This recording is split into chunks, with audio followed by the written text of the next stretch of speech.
Imagine a serial killer so terrifying that more than 130 years later, the world is still trying to figure out who he was. No fingerprints, no DNA, no confession.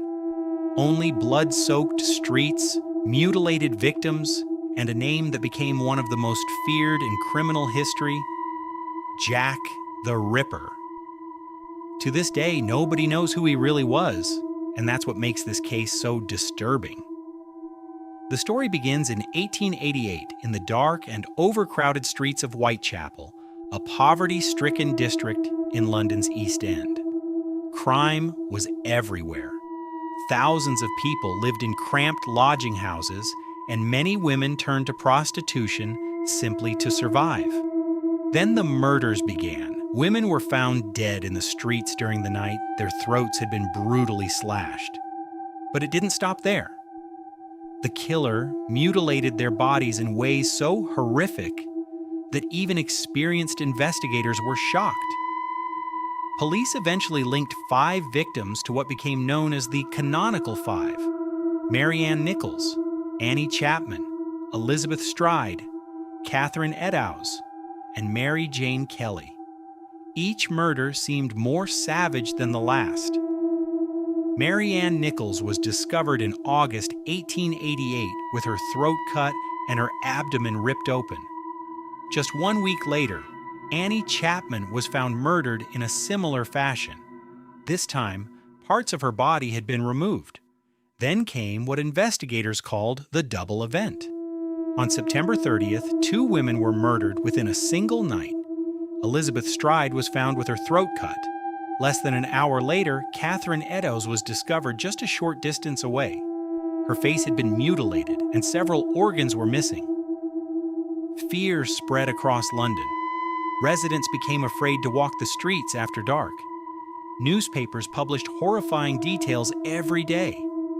And then something happened that transformed a murderer into a legend. A letter arrived at a news agency. The writer claimed responsibility for the killings. For the first time, a chilling signature appeared at the bottom: Jack the Ripper.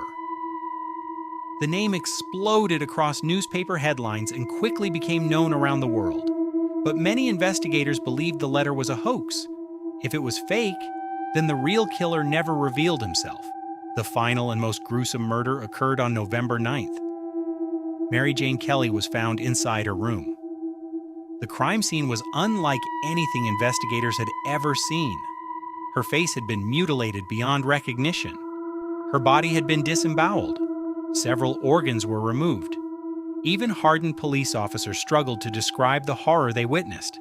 And then, the murders stopped. Just like that. No arrest. No confession. No explanation. The killer simply vanished. Over the years, more than 100 suspects have been proposed. Some believed the Ripper was a doctor. Others thought he was a butcher. Some even accused famous artists, members of the aristocracy, and people connected to the royal family. Modern DNA testing has sparked new theories, but none have been proven beyond doubt. Every suspect eventually falls apart under scrutiny. More than 2,000 people were questioned during the original investigation. Hundreds were investigated. Dozens were detained, yet nobody was ever charged. And that leaves one terrifying possibility. What if the world's most infamous serial killer was never even on the police radar? What if the man responsible quietly blended back into society and lived out the rest of his life unnoticed? More than a century later, the streets of Whitechapel have changed, but the mystery remains. The identity of Jack the Ripper is still unknown. His victims are known, his crimes are known. But the face behind the murders has never been found. And somewhere in the shadows of history lies the answer to a question that has haunted the world since 1888.